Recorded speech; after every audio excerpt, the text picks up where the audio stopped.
Guys, kanina nga palang umaga ay nagpabalakubak siya sa akin. Ang dami nga palang balakubak ng ulo niya, guys. Ayan guys, nandito kami ngayon sa ni Mami Abon sa swimming pool at pinapasyal namin yung anak namin. Ayan, si Ambe.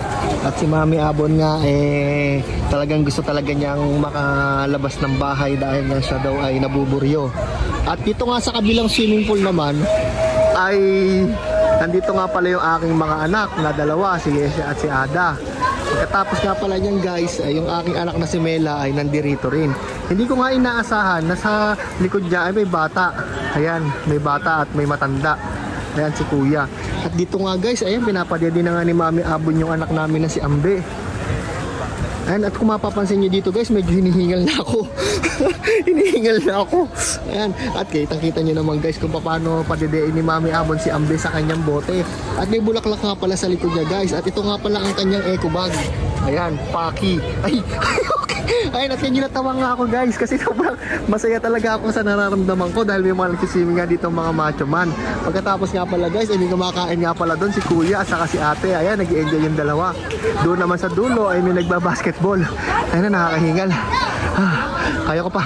At bumalik na ako kay Mami Abon para tignan ko natatawa siya sa ginagawa ko. Kaya nga guys, tignan mo at yung anak ko nga pala na si Mela doon nakatambay. Ay, may tumalon pa. Ayan, kita mo naman at may mga nanonood pa.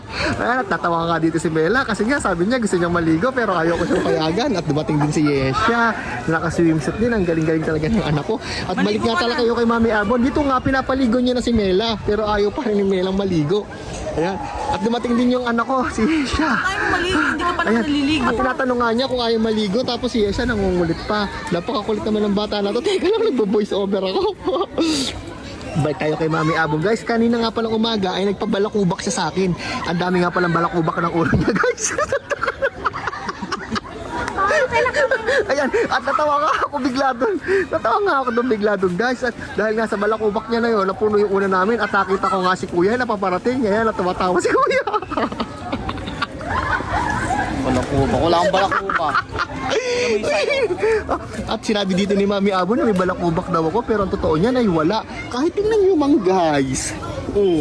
Wala. Oo nga pala, hindi lang balakubak. Tutuloy ko yung voice over ko. Oo nga pala, hindi nga lang pala balakubak. May kuto rin si Mami Abon. Paminsan-minsan, ayan guys, nangangati na siya. Oo. At yun nga pala guys, dito nga pala sa Cambridge, ay nakakahingal talaga mag voice over. Ayan, at sinayang ko na naman ng 2 minuto o 3 minuto na mga buhay nyo, mga itik. Pagod ako. Pagod ako, mag-swimming na kayo doon. Sige na, mag-swimming na kayo. Sige na! Ay nako.